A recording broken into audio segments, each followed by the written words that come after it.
தெய்வத்தை வழிபடக்கூடிய கன்னி தெய்வங்களின் குடும்ப உறவுகளாகிய அன்பு உறவுகள் அனைவருக்கும் என்னுடைய நெஞ்சார்ந்த வணக்கங்களை தெரிவித்துக் கொண்டு நேரடியாக கேள்வி பதிலுக்குள் செல்லலாம் என்று நினைக்கிறேன்.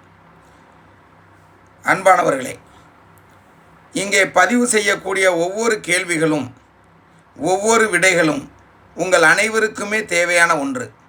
ஆகவே தினமும் வரக்கூடிய புதிய சப்ஸ்கிரைபர்கள் தயவு செய்து இது உங்கள் சேனல் என்ற உணர்வோடு 1வது பதிவிலிருந்து இன்று வரை போடப்பட்ட அத்துணை பதிவுகளையும் பார்த்துவிட்டு மீண்டும் உங்களுக்கு ஏதாவது சந்தேகம் இருந்தால் அதை பற்றி என்னிடத்திலே கேள்வி கேட்கலாம்.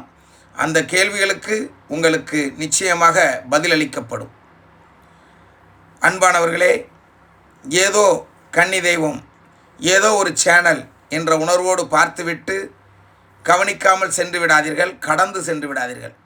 ஏனென்றால் இது உங்கள் சேனல், உங்களுக்காக பேசக்கூடிய சேனல், உங்கள் குடும்ப வளர்ச்சிக்காக நினைக்கக்கூடிய ஒரு சேனல், உங்களோடு உங்கள் கன்னி தெய்வம் இருக்க வேண்டும் என்ற எண்ணத்தோடு பேசக்கூடிய ஒரு சேனல். ஆகவே இது நேரப்போக்கிற்காகவோ இல்லை சப்ஸ்கிரைபர்களுக்காகவோ இல்லை வியூவர்ஸ்களுக்காகவோ இதை நான் இங்கு பேசவில்லை. என் நோக்கம் அனைத்து உறவுகளும் கன்னி தெய்வத்தை பெற்று வாழ வேண்டும் என்பதுதான் என்னுடைய நோக்கம். என்னுடைய ஆசை பல லட்சம் கன்னி தெய்வங்கள் இங்கே இந்த பூமியில் பதியில்லாமல் வீட்டிற்கு வெளியில் நின்று அழுது கொண்டிருக்கிறார்கள். நம் வீட்டில் பிறந்து வளர்ந்த ஒரு குழந்தை உடுக்க துணி இல்லாமல், உண்ண உணவில்லாமல், இருக்க இடமில்லாமல், தேய்க்க எண்ணெய் இல்லாமல், பூச மஞ்சள் இல்லாமல், கண்மை, வளையல், நகபாலிஸ் இது போன்ற இதர பொருட்கள் இல்லாமல் ரோட்டோரமாக பாவம் போல நம் வீட்டின் வாசலில் இருந்து அழுது கொண்டிருக்க வேண்டுமா என்பதை சிந்தித்து பாருங்கள். அது எப்பேற்பட்ட பாவச் செயல், அது எப்பேற்பட்ட கொடூரச் செயல். நம் வீட்டில் உயிரோடு இருக்கும் பிள்ளைகளை அழகு பார்க்கின்றோம். ஆசை ஆசையாய் பாவடை சட்டைகள் மற்றும் மாடலாக துணிகள் எடுத்து கொடுக்கின்றோம். முகத்திற்கு தேவையான அனைத்து பொருட்களையும் வாங்கி கொடுக்கிறோம். பவுடராகட்டும், கண்மையாகட்டும், ஃபேர் அண்ட் லவ்லி ஆகட்டும், மஞ்சள் ஆகட்டும், பொட்டாகட்டும், இப்படி ஒவ்வொன்றாக ரசித்து நம் பிள்ளைகளுக்கு வாங்கி கொடுத்து கொண்டிருக்கிறோம். ஆனால் இன்று ஒரு விஷயத்தை நாம் மறந்துவிட்டோம். நம்மை வாழ வைக்கக்கூடிய கன்னி தெய்வத்தை, நம் முன்னோராகிய நம் குலதெய்வமாகிய அந்த கன்னி தெய்வத்தை நாம் வழிபட மறந்துவிட்டோம். அது உங்களின் கெட்ட நேரமா இல்லை அந்த கன்னி தெய்வத்தின் சோதனையா? எப்படி வேண்டுமானாலும் இருந்து விடட்டும். ஆனால் கன்னி தெய்வம் என்பது கண்கலங்கவே கூடாது. அவள் பலருடைய பிரச்சனைகளை தீர்த்து பலரையும் பல பேர் போற்றக்கூடிய இடத்தில் வைத்து அழகு பார்க்க நினைக்கும் அந்த கன்னி தெய்வம் ஒருபோதும் கண்கலங்கக்கூடாது. என் பிள்ளைகள் என்னை நினைக்கவில்லையே, என் பிள்ளைகள் என்னை எப்பொழுது நினைக்கும் என்ற ஏக்கத்தோடு காத்திருக்கும் அந்த கன்னி தெய்வத்தை உடனடியாக நினைத்தது மட்டுமல்லாமல் எடுத்து வழிபடு, காலம்போக்கு விட்டு வழிபடு. யாரோ சொன்னாங்க, 1 வாரம் கும்பிட்டா போதும், 13 நாள் கும்பிட்டா போதும், தீபம் மட்டும் ஏற்று கன்னி உள்ளே வந்துடுவா என்று யாரோ சொன்னாங்க என்று தவறான பாதைக்குள் சென்று விடாதே. அப்படி வரவே இயலாது. ஒவ்வொன்றுக்கும் ஒவ்வொரு காலக்கேடு இருக்கிறது, ஒவ்வொன்றுக்கும் விதிமுறைகள் இருக்கிறது. சும்மா நினச்ச உடனே நம்ம தீபம் ஏற்றின உடனே அந்த கன்னி உள்ளே வந்து உட்கார்ந்துருவாளான்னா உட்கார முடியாது. இதை பலமுறை பல பதிவுகளில் கூறியிருக்கிறேன். ஆகவே அன்பு உறவுகளே, கன்னி தெய்வத்தை நம்பி பிடியுங்கள், ஒருபோதும் உங்களை கைவிட மாட்டாள் என்பதை உறுதியாக கூறிக்கொண்டு ஒரு ஆடியோ அதை கேட்டு அதற்கான பதிலளிக்கிறேன். அண்ணா, கன்னி தெய்வம் துணை. நாங்க நேற்று வந்ததுல எங்க அம்மா எங்களுக்கு அத்தையோட ஆசீர்வாதத்துல நல்லபடியாக குணமாகி எந்த ஒரு பிரச்சனையும் இல்லை என்ற ஒரு சொல் அம்மாவிடம் இருந்து வந்த வார்த்தை எங்களுக்கு மிக்க மகிழ்ச்சி. அம்மாவை மீட்டு தந்ததற்கு அத்தைமார்களுக்கு கோடி கோடி நன்றி அண்ணா. மகிழ்ச்சி அம்மா. இந்த நன்றி ஒரு நியாயமான நன்றி. உண்மையாகவே உங்கள் தாய் என்ன நிலைமையில் வந்தார்கள் என்று உங்களுக்கு தெரியும். வரும்பொழுது அவர்களுக்கு தெய்வம் இருக்கிறது, அவர்கள் நம்மளை எல்லாம் அழைத்து செல்கிறார்கள். நம் குடும்பத்தில் இருக்கும் பீடைகளை அகற்றிவிட்டு கன்னி தெய்வத்தின் மூலமாக நம் குடும்பங்கள் வாழப்போகிறது என்ற உணர்வோடு அனைவரும் வந்தீர்கள். ஆனால் பேயை சுமந்து வந்ததே உன் தாய்தான் என்பதை இங்கு வந்த பிறகுதான் நீங்கள் அறிந்திருப்பீர்கள், உணர்ந்திருப்பீர்கள். அந்த அளவிற்கு அந்த பேய்களுக்கு அடி அப்பப்பா சொல்ல வாய்ப்பில்லை. எவ்வளவு சொல்ல முடியும்? சொல்லிக்கொண்டே இருக்கலாம் அத்தைகளின் அதிசயத்தை. அவ்வளவு அடி உங்கள் கண் முன்னே நடந்தது, நீங்கள் அதை கண்டுகளித்தீர்கள். ஆனால் இன்று உங்களுடைய தாயார் மனநிறைவோடு இருக்கிறார்கள். எந்த பிரச்சனையும் உங்களை ஒன்றும் செய்துவிட முடியாது. நீங்கள் நம்பும் அந்த கன்னி தெய்வங்கள் உங்களை நிச்சயமாக வாழ வைப்பார்கள் என்பதே உண்மை. ஆகவே எதற்கும் அஞ்சாதிருங்கள், நம்பிக்கையோடு இருங்கள். உங்கள் வீட்டில் உங்கள் கன்னி தெய்வத்தை முறைப்படி எடுத்து வணங்கிடுங்கள். வாழ்த்துக்கள். மீண்டும் அடுத்த ஆடியோ இருந்தாலும் நீங்கள் அத்தைகளுக்கு நன்றி சொல்லியிருக்கீங்க. நிச்சயமாக இந்த நன்றிக்கும் உங்களுக்கு ஒரு புண்ணியம் உண்டு. அதான் ஒருத்தர் செய்த உதவியை ஒரு காலம் மறக்கக்கூடாது என்பது போல் உங்களுக்காக அன்று இரவு முழுவதும் கன்னி தெய்வம் இருந்து உழைத்தார்கள். ரூபினிசா, லைசால் அத்தைகள் அன்று உழைக்கவில்லை என்றால் அந்த பேயை விரட்டிவிடவே முடியாது. மகிழ்ச்சி உறவுகளே, இன்னும் நீங்கள் நிறைய அதிசயங்களை பார்க்க வேண்டியிருக்கு. உங்கள் வீட்டில் இருக்கக்கூடிய கன்னி தெய்வத்தை எடுத்து தருகிறேன். எடுத்து வணங்குங்கள். வாழ்வில் அனைத்து அதிசயங்களையும் கண்டு கழியுங்கள். மீண்டும் அடுத்த ஆடியோ. கன்னி தெய்வம் துணை, கன்னி தெய்வம் துணை, கன்னி தெய்வமே துணையப்பா. அப்பா, நான் தஞ்சாவூர்லேருந்து பிரியா பேசுகிறேன்ப்பா. நல்லா இருக்கீங்களாப்பா? சாப்பிட்டீங்களாப்பா? அப்பா, ரொம்ப ரொம்ப ரொம்ப நன்றிப்பா. நான் கேட்ட கேள்விக்கு நீங்கள் அழகாக எனக்கு பொறுமையாக பதில் சொல்லியிருந்தீங்கப்பா. ரொம்ப ரொம்ப நன்றிப்பா. நான் எல்லா ஒன்றுலேருந்து நீங்கள் செஞ்ச சேவையிலேருந்து ஒன்றுலேருந்து எல்லாமே நான் பார்த்துக்கிட்டு தான்ப்பா வரேன். நான் இப்போ 178வது பதிவு பார்த்துக்கிட்டு இருந்தேன்ப்பா. எல்லா பதிவுமே நான் பார்த்துக்கிட்டு தான்ப்பா வரேன். எதையும் மிஸ் பண்ணலப்பா. நான் கும்பிட்ற முறை தப்புங்கிறது எனக்கு நல்லாவே தெரியும்ப்பா. நம்ம கும்பிட்ற முறை தப்பு அப்படின்ட்டு நீங்கள் எனக்கு சொல்லியிருந்தீங்கப்பா. இன்றைக்கி நான் காலையில் தான்ப்பா, இன்றைக்கி எனக்கு ஒரு கெட்ட கனவுப்பா. 4 மணியை போல் தான்ப்பா நான் எடுத்து வச்சு அந்த ஒரு பதிவு பார்க்கணும், உங்கள் கரில் கேட்கணுன்ட்டு நான் அந்த பதிவை டச் பண்ணேன். அப்போக்கி நான் கேட்ட கேள்விக்கு நீங்கள் எனக்கு பதில் சொல்லியிருந்தீங்கப்பா. ரொம்ப ரொம்ப நன்றிப்பா. பொறுமையாக அழகாக எனக்கு பதில் சொல்லியிருந்தீங்க. எல்லாருக்குமே நீங்கள் அப்படி தான் சொல்கிறீங்க. ரொம்ப ரொம்ப ரொம்ப நன்றிப்பா. நாங்கள் எல்லாருமே ரொம்ப கொடுத்து வச்சவங்கப்பா. ஒவ்வொரு வீட்லேயும் நீங்கள் விளக்கு ஏற்றி வைக்கிறீங்க, எல்லாரோட கஷ்டத்தையும் போக்குறீங்க, மன ஆறுதலுக்கு பதில் சொல்கிறீங்க. ரொம்ப ரொம்ப நன்றிப்பா. ரொம்ப நன்றிப்பா. எப்படி சொல்கிறதுனே எனக்கு தெரிலப்பா. உண்மையிலே ரொம்ப கஷ்டம்ப்பா. ஆனால் ரொம்ப நன்றிப்பா. உங்களுக்கு ஆசீர்வாதம் இன்னமும் நீங்கள் நிறைய செய்யணும்ப்பா. அதுக்கான வழியை கண்டிப்பாக ரூபினிசா, லைசால் அத்தைகள் வழங்குவாங்கப்பா. அந்த 3 கன்னிகளும் உங்களுக்கு வணங்குவாங்கப்பா. நான் சின்ன பொண்ணு தான்ப்பா, எனக்கு எப்படி பேசணும்னு தெரிலப்பா. எதுவும் தப்பு இருந்தால் மன்னிச்சுக்கோங்கப்பா. நான் வீட்டுக்குள்ளே வீடு இந்த வீடு இல்லைப்பா, பக்கத்தில் தான்ப்பா நான் வீடு கட்டணும். வீடு கட்டி கண்டிப்பாக கன்னியம்மாவுக்கு நான் பதிவு வைக்கணும்ப்பா. அதுக்கான கண்டிப்பாக சம்பாரித்து நானும் அண்ணனும் சேர்ந்து வீடு கட்டி கன்னியம்மாவுக்கு கண்டிப்பாக பதிவு வைப்போம்ப்பா. அது வரைக்கும் இந்த வீட்டுக்குள்ளே வச்சு விளக்கு ஏற்றணும்னு நாங்கள் நினைக்கிறோம்ப்பா. ஆனால் அதை ஏன் கன்னியம்மா விரும்ப மாட்றாங்கன்னு எனக்கு தெரியலப்பா. விளக்கு வாங்கணும் அப்படின்னு சொன்னால் அன்னைக்கு நைட்டு வேறு மாதிரி சொல்கிறாங்கப்பா. நான் கூட இப்போ ரீசெண்டாக உங்களுக்கு நான் வாய்ஸ் மெசேஜ் போட்டுவிட்டேன்ப்பா, அக்காவுக்கு கனவு இப்படி வந்ததுன்ட்டு. அது நீங்கள் எனக்கு பதிவில் சொல்லுவீங்கன்னு நான் வெயிட் பண்ணிகிட்டு இருக்கேன்ப்பா. சொல்லுங்கப்பா. எனக்கு பதில் சொல்லியிருந்தீங்கப்பா. ரொம்ப ரொம்ப நன்றிப்பா. ஆனால் இப்போ நாங்கள் அங்கே தப்பா வச்சு வணங்குறோம். தப்பு தப்பா அந்த அம்மாக்கிட்ட நாங்கள் மன்னிப்பு கேட்டுக்கிறோம். கூடிய சீக்கிரம் கண்டிப்பாக அந்த அம்மாவை உள்ளே எடுத்து வச்சு நாங்கள் வணங்குவோம்ப்பா. அதுக்கான வழி வரும்ப்பா. அதே மாதிரி உங்களை பார்க்கணும், அத்தைகளின் ஆசீர்வாதம் வாங்கணும்னு எனக்கு ஆசையாக இருக்குது. அதுக்கான நேரம் வரும்ப்பா. கண்டிப்பாக அது வரைக்கும் நான் காத்திருப்பேன்ப்பா.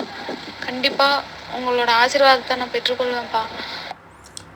என்னுடைய ஆசீர்வாதம் என்றென்றும் உனக்கு உண்டுமா, அதிலெல்லாம் எந்த சந்தேகமும் வேண்டாம். நீ கன்னி தெய்வத்தை வீட்டிற்கு வெளியே மரத்தடியில் வைத்து வணங்கி கொண்டிருக்கிறார், அது தப்பு. வீட்டிற்கு உள்ளே தான் வைத்து வணங்க வேண்டும்.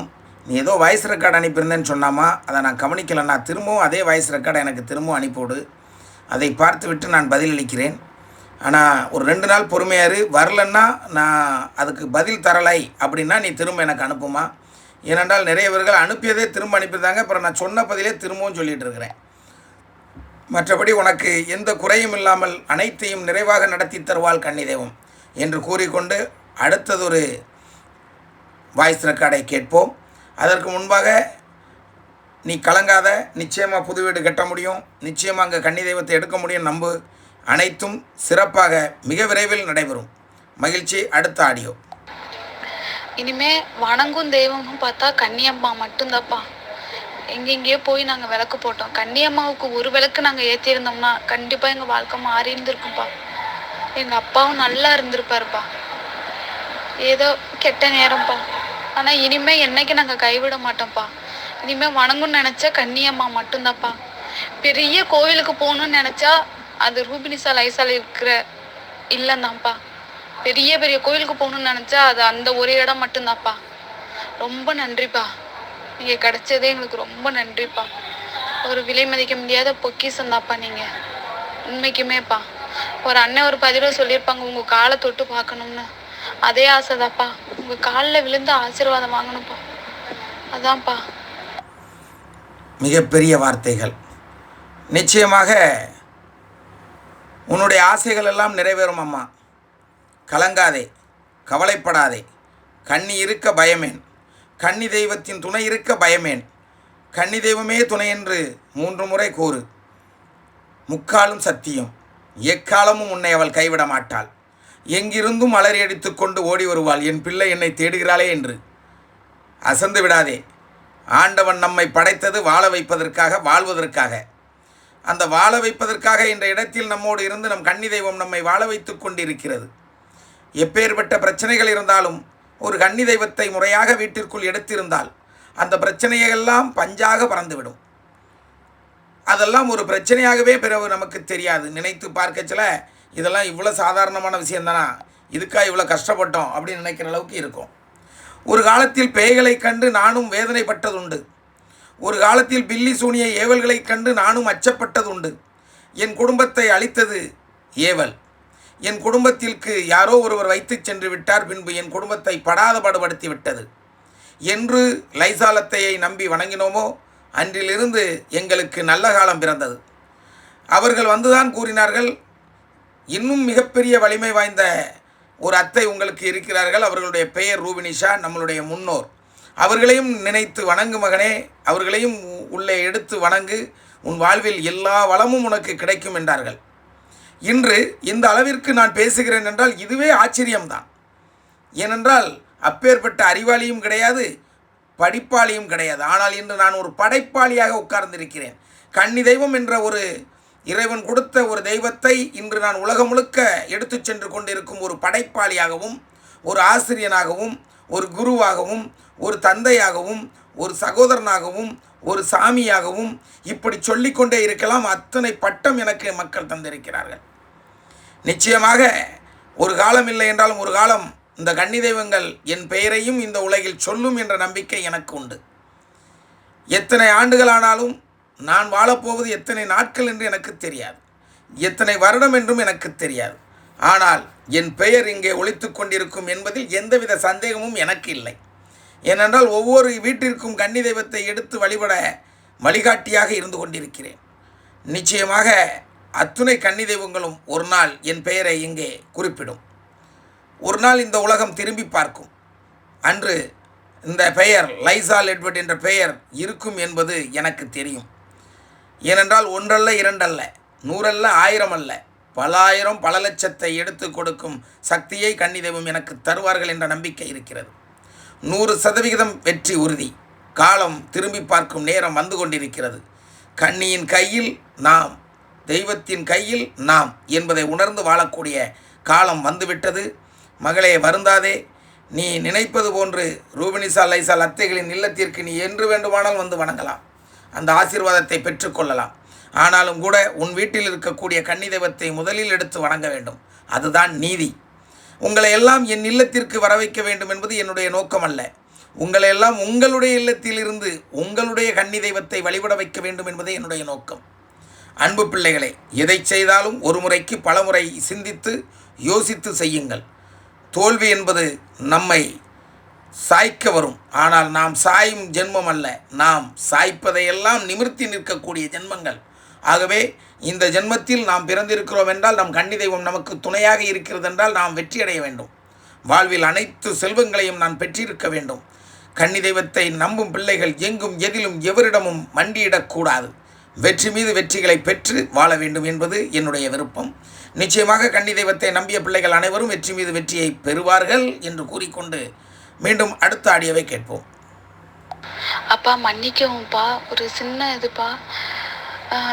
ஒரு 2-3 பேர் சொல்லியிருக்காங்கப்பா, வீட்டுக்குள்ளே வந்து தீட்டு துணியை புதைச்சி வச்சுருக்காங்கப்பா. மன்னிச்சிருங்கப்பா, என்ன தப்பாக இருந்தால் மன்னிச்சுக்கோங்கப்பா. எனக்கு வேறு வழி தெரியல, சொல்கிறேன்ப்பா. வீட்டுக்குள்ளே வந்து தீட்டு துணியை புதைச்சி வச்சுருக்காங்க, அதை எடுங்க அப்படின்னு சொல்கிறாங்கப்பா. ஆனால் இப்போ கூட இப்போதாப்பா ஒரு 2 நாளுக்கு முன்னாடி குடுகுடுப்புக்காரர் அவங்க வந்திருக்காங்கப்பா. வீட்டில் வந்து எல்லாமே சொல்லியிருக்காங்கப்பா. இந்த வீட்டு அரசு இறந்துட்டாரு, வீட்டுக்கு வெளியே தான் நிற்கிறாரு, ஐயனார் மாதிரி நிற்கிறாரு, வீட்டுக்குள்ளே உங்கள் அப்பா அவர் இறந்ததோடய முடிஞ்சிருச்சு, எல்லாம் செய்வன ஏவல் பில்லி சுனி எல்லாம் போயிடுச்சு. ஆனால் வீட்டுக்குள்ளே வந்து தீட்டு துணி புதைச்சிருக்காங்க, ஒரு பொம்பளை புதைச்சிருக்கா அப்படின்னு சொல்கிறாங்கப்பா. அவங்க வந்து நான் 2000 கொடு, நான் உனக்கு எடுத்து தரேன் அப்படின்னு சொல்லியிருந்துருக்காங்கப்பா. ஆனால் அம்மா இல்லை வேண்டாம் அப்படின்னு சொல்லிட்டாங்கப்பா. யாரையும் வீட்டுக்குள்ளே கொண்டு வரவும் பயமாக இருக்குப்பா.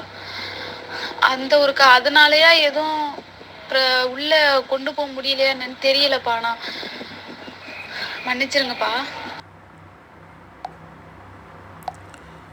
மன்னிப்பு கேட்கும் அளவிற்கு நீ கேள்வி கேட்கவில்லை அம்மா. இது சந்தேகம். இந்த சந்தேகத்தை என்னிடத்தில் நீ சொல்லி அதை தீர்த்து கொள்வதுதான் சரி.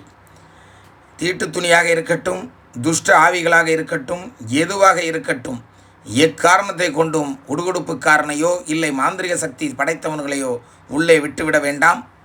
உன் கன்னி தெய்வம் பார்த்து கொள்வார்கள். அவர்களை முறைப்படி வீட்டிற்குள் எடுப்பதற்கு என்ன செய்ய வேண்டும் என்று யோசி. ஆனால் தப்பித்தவறி கூட மற்றவர்களை இப்பொழுது விட்டுவிட்டாய் என்றால் அந்த வேப்ப மரத்தில் இருக்கக்கூடிய அந்த சக்தியை, அந்த கன்னி தெய்வத்தை பிடித்து சென்று விடக்கூடாது. ஏனென்றால் ஒரு கன்னி தெய்வத்தை அவ்வளவு எளிதாக பிடித்து விட முடியாது. இருந்தாலும் முறைப்படி எடுக்க வேண்டுமே, நீ இன்னும் எடுக்கவில்லை என்பதனால் இதை நான் கூறுகிறேன். மிக விரைவில் நீ முறைப்படி எடுக்க வேண்டும். அந்த கன்னி தெய்வம் உன்னை வாழ வைக்க வேண்டும் என்ற சந்தோஷத்தோடு மகிழ்ச்சியோடு உன்னுடைய கேள்வியிலிருந்து கடந்து செல்கிறேன். மீண்டும் அடுத்த ஆடியோக்கு செல்கிறேன். அங்கிள், டவுட் வந்து இந்த கன்னி மாதிரி உடம்புல வந்து வேற ஏதாவது வந்து கணக்கு சொல்லுதுல, அந்த கணக்கு சொல்றது வந்து நடக்குமா நடக்காதா? அது எப்படி அந்த கணக்கு சொல்றாங்க அங்கிள்? அது ஒரு டவுட் அங்கிள். அருமையான சந்தேகம். சில வீடுகளில் கன்னி தெய்வம் பேசுவது போன்றே பேய்களும் பேசுகிறார்கள். சில வீடுகளில் பேய்களை கன்னி தெய்வம் என்று பூஜை வைத்து பலம் கொடுத்து விடுகிறார்கள். சமீபத்தில் கூட ஒரு குடும்பம் 13 ஆண்டுகளாக கன்னி தெய்வம் என்று நினைத்து பேய்களை பூஜை வைத்து 4 பேய்கள் அந்த உடம்பில் இருந்தது. அடித்து விரட்ட 17.5 மணி நேரம் உழைத்திருக்கிறேன். அடித்து விரட்டுவது என்பதோ அத்தைகள் தான். ஆனால் அதற்காக முழித்திருந்து அதிலேயே அமர்ந்திருந்து அதை வழிநடத்த வேண்டிய பொறுப்பு என்னிடத்தில் இருப்பதனால் நான் அதில் உழைக்கும் உழைப்பு அந்த குடும்பங்கள் அறிவார்கள். எவர் ஒருவர் பேய்க்கோளாறில் நம் வீட்டிற்கு வந்திருக்கிறாரோ அவர்களெல்லாம் அறிவார்கள். இந்த மகள் கேட்ட கேள்வி ஒரு அற்புதமான கேள்வி, அருமையான கேள்வி, தெளிவான கேள்வி. கன்னி தெய்வம் பெயரை சொல்லி பேயாடுபவர்கள், தெய்வம் போன்றே நடிப்பவர்கள் மீது எப்படி வருகிறது? அவர்கள் சொல்வது பலிக்குமா என்று கேட்கிறார்கள்.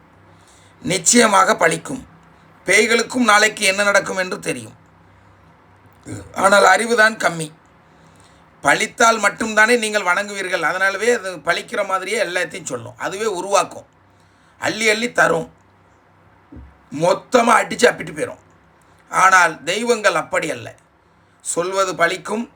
ஆனால் நியாயமானதை சொல்வார்கள், நடப்பதை சொல்வார்கள், தவறாகினும் அதையும் சொல்வார்கள். அதிலிருந்து உங்களை காப்பாற்றவும் நினைப்பார்கள். ஆனால் அள்ளி அள்ளி தரமாட்டார்கள், கிள்ளி கிள்ளி தான் தருவார்கள். எது எப்பொழுது தேவையோ அது நிச்சயமாக நடைபெறும், உங்களை காப்பாற்றும். மனதில் உறுதி வேண்டும். எத்தனை பிரச்சனைகள் வந்தாலும் சரி, எத்தனை கஷ்டங்கள் வந்தாலும் சரி, எத்தனை நஷ்டங்கள் வந்தாலும் சரி, உன் நண்பர்கள் உன்னை விட்டு போனாலும் சரி, இந்த உலகமே உன்னை விட்டு போனாலும் சரி, உன் கன்னி தெய்வத்தின் மீது நீ வைத்திருக்கும் நம்பிக்கையை ஒருபோதும் குறைத்து விடாதே. ஏனென்றால் அனைத்தும் அறிந்தவள் கன்னி தெய்வம். ஏனென்றால் நம்மை அரவணைப்பவள் கன்னி தெய்வம். ஏனென்றால் நம் பிரச்சனைகளை தன் பிரச்சனைகளாக நினைத்து அதை சரி செய்து நம்மை வாழ வைப்பவள் கன்னி தெய்வம். வாழ்க கன்னி தெய்வம், வளர்க கன்னி தெய்வம், வளர்க கன்னி தெய்வத்தின் புகழ். கன்னி தெய்வமே போற்றி போற்றி என்று கூறியது போல உங்கள் அனைவரிடத்திலும் இருந்து விடைபெறுகிறேன். மீண்டும் நாளை சந்திப்போம். கன்னி தெய்வம் துணை, கன்னி தெய்வமே துணை.